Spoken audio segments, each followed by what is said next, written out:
नमस्कार नीमच टुडे में आपका स्वागत है। लोकसभा चुनाव की तारीख जैसे जैसे नजदीक आती जा रही है, उम्मीदवारों की धड़कनें तेज हो रही हैं। हमारे नीमच मंदसौर जावरा संसदीय क्षेत्र से कांग्रेस और भाजपा के दोनों उम्मीदवारों का प्रचार तेज हो चुका है और दोनों उम्मीदवार मैदान मैदान घूम रहे हैं, गांव गांव घूम रहे हैं, नगर नगर घूम रहे हैं। जी हाँ, भाजपा से सांसद सुधीर गुप्ता मैदान में है तो कांग्रेस से हैं दिलीप गुर्जर। आज हम बात करेंगे सांसद सुधीर गुप्ता के प्रचार की। जी हाँ, सांसद सुधीर गुप्ता ने नीमच के कई गांवों का दौरा किया और साथ ही जीरन क्षेत्र में एक बड़ी रैली निकाली जो कि ऐतिहासिक रही। सांसद सुधीर गुप्ता भादवा माता मंडल के ग्राम भादवा माता, आमली खेड़ा, पालसोड़ा, भंवरासा सहित अनेक गांवों में जनसंपर्क किया। वे गांव में जाते, लोगों से मिलते, एक नुक्कड़ सभा को संबोधित करते और इस सभा को संबोधित करने के साथ ही उनका जो खास अंदाज था वह बेहद निराला था। सांसद सुधीर गुप्ता ठेठ मालवी भाषा बोलते और उस मालवी भाषा में वे जो बात कहते वे बड़ी ऐतिहासिक होती। जी हाँ, जब वे बोलते तो उनके हाथ में एक कागज होता और उस कागज में उस गांव का लेखा जोखा होता और उस गांव में सांसद निधि से कितने काम हुए, विधायक निधि से कितने काम हुए, साथ ही उस गांव में कितने आयुष्मान कार्ड बने, कितने प्रधानमंत्री आवास मिले, इसकी पूरी जानकारी होती।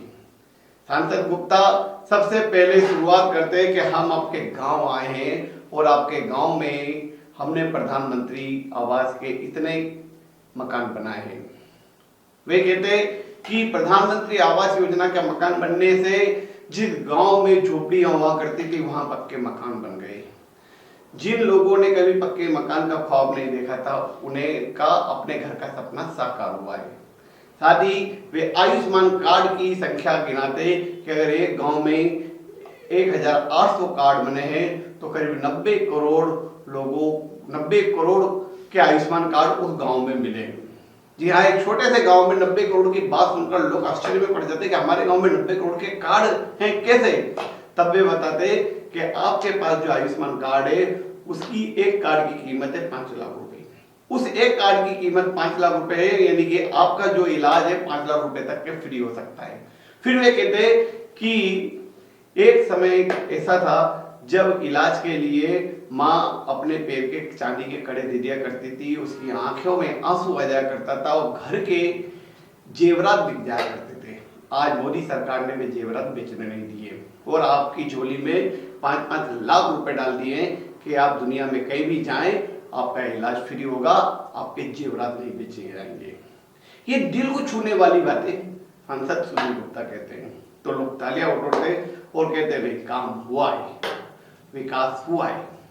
इसके बाद वे अफीम के पट्टी की बात करते हैं, वे प्रधानमंत्री आवास योजना की बात करते हैं, आयुष्मान कार्ड की बात करते हैं और साथ ही विरासत टैक्स का मुद्दा उठाते हैं।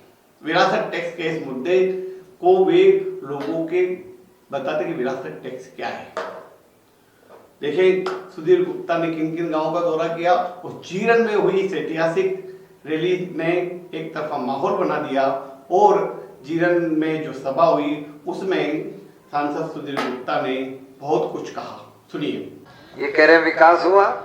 सेंट्रल स्कूल भारत में मुश्किल से कहीं कहीं 2 होंगे, नीमच में डबल सेंट्रल स्कूल।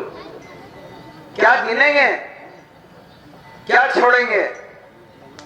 और इसलिए हम जानते हैं कि आज अगर हम एक एक घर की कहानी कहें तो शादी हो तो 50,000 रुपए की व्यवस्था गरीब बेटी की भारतीय जनता पार्टी की सरकारें करती है और डिलीवरी पे जाओ तो व्यवस्था का जुम्मा हमारा हो गया और लड़की हो गई तो 1.25 लाख की एफडी करा के हम देते हैं।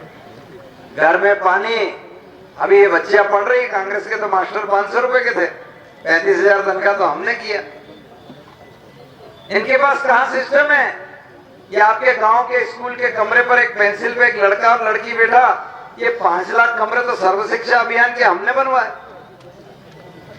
सेम राइज स्कूल इधर लेकर आए, पीएम श्री। अब अपन फैसला करें पाकिस्तान के मंत्री से पूछ के। कांग्रेस का प्रचार कर रही है सलमान खुर्शीद विदेश मंत्री, सोनिया जी के खास, रॉबर्ट वडेरा की माँ और सलमान खुर्शीद की वाइफ दोनों स्कॉटलैंड से आई। इनकी बेटी प्रचार करके कह रही है मुस्लिम भाइयों से कि लव जिहाद जैसा बोट जिहाद करो, भर दो बेटी मोदी के खिलाफ। अब बताओ फिर कांग्रेस क्या कह रही है? हम जब भी सरकार में आएंगे धारा 370 फिर से लाएंगे। तो इतने साल झंझट मोल लिया, शिवाजी जैसे लोगों ने अपना जीवन और जवानी दांव लगाया धारा 370 के लिए। उस जमाने में जवानी में शिवाजी कश्मीर गए, वो इतनी आसानी से भंवरासा के लोग भूल जाएंगे क्या?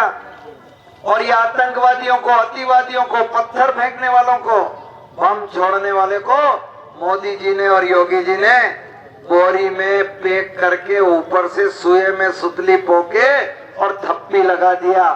तो अब ये जो कुछ वोट बचे हैं भंवरासा में, कितना वोट है?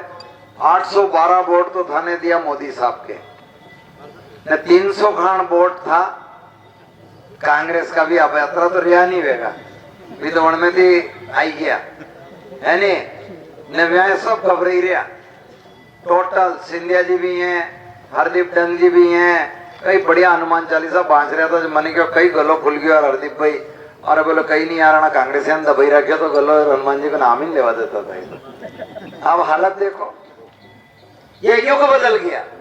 हम पर आरोप लगाते हो मुसलमानों के खिलाफ। अरे हमने तो सारी योजना मुस्लिम भाइयों को दी और हमको जिंदगी में पहली बार मौका मिला तो हमने एपीजे अब्दुल कलाम साहब को राष्ट्रपति बनाया है। हमारा संदेश साफ है, सबका साथ सबका विकास। लेकिन तुम जहर घोल रहे हो। अरे मुगलों के तोड़े मंदिर तो हम बनाएंगे, तुमसे झगड़ा नहीं है। लेकिन आज एक बात सुन लो साहब, आतंकवादियों को छोड़ने का मन है इनका। और सबसे बढ़िया सज्जन भैया आपके गांव में ही बता दें हम तो काम आएगा। विरासत टैक्स तो आ ही रहा है, यहाँ नरई जागीरदार भी होगा ना छोटा किसान भी होगा, है क्या? सज्जन भैया की तो नहीं पूछा, कणके पूछना। ये नयो टैक्स लाग रही है, कांग्रेस की सरकार आते ही नयो टैक्स। रोहिंग्या मुसलमानों को हमने जमीन नहीं दी ऐसा कांग्रेस का आरोप है, उनको हम मकान नहीं दे रहे ऐसा आरोप है उनका। मनमोहन सिंह कहते हैं कि मुसलमानों का पहला हक काय पे? भारत के संसाधनों पर। हम तो सबको ही दे रहे हैं, तुम ऐसा क्यों गिना रहे हो? लेकिन एक बात सुनो, कांग्रेस से पूछा कि आप क्या करोगे? बोले हम दे देंगे जमीन। क्या करोगे? बोले विरासत टैक्स लगाएंगे। विरासत टैक्स समझ में आई गयो तो हाथ ऊपर करो, जन जन के समझ में आई गयो कि हाँ मके आई गयो। दे दिए, भारतीय परंपराओं से छेड़खानी मत करो। यहाँ का पिता अपना जीवन भर परिश्रम करके अपने वारिसों को पैसा देकर जाता है और यहाँ के वारिस अपने पिता की बुढ़ापे तक सेवा करते हैं। ये हमारी परंपरा है। इस परंपरा में सरकार को बीच में मत डालो। और भारत में ये कानून तुम लागू नहीं कर पाओगे। और गांव-गांव में लोगों ने मुहिम बना ली है, ऐसा कैसा कानून आवे आने के बजाय तो कांग्रेस की टेबल ही उठाओ गांव से, काम ही खत्म। यहाँ अपने चाहिए भी नहीं भैया। और नारे लगा रहे हो तुम भारत तेरे हिस्से होंगे। तुम्हारा सपना यही है कि हम ये गांव भंवरा से छोड़ें, हमारे हिस्से करोगे तुम यहाँ पर। और इसीलिए मेरा आपसे कहना 13 तारीख को मतदान है और 13 तारीख की सुबह पहले चाय बाद में और उठो और 3 नंबर का बटन कमल का बटन है, उसे दबाकर देश के प्रधानमंत्री तीसरी बार नरेंद्र मोदी जी को बनाओ और यहाँ से सांसद के रूप में आप मुझे आशीर्वाद दो ताकि हम फिर से अपने क्षेत्र को विकसित बनाने की लड़ाई चालू रख सके।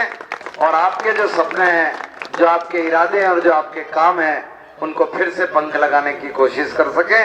बहुत बहुत धन्यवाद। ग्रामीण क्षेत्र के दौरे पर सांसद सुधीर गुप्ता के साथ नीमच विधायक दिलीप सिंह परियार, जिला पंचायत के अध्यक्ष सज्जन सिंह चौहान, वरिष्ठ नेता संतोष चोपड़ा, राकेश भारद्वाज और पूर्व नगर पालिका अध्यक्ष राकेश पप्पू जैन, वीरेंद्र पाटीदार सहित कई नेता साथ में हैं और वे लगातार दौरे कर रहे हैं और भाजपा को जिताने के लिए अपील कर रहे हैं। साथ ही सांसद प्रतिनिधि आदित्य मालू भी गांव-गांव घूम रहे हैं और जमीनी हकीकत को तलाश रहे हैं कि किस तरह से भाजपा का वोटर काम कर रहा है और भाजपा के कार्यकर्ता लगे हुए हैं। देखते रहिए नीमच टुडे।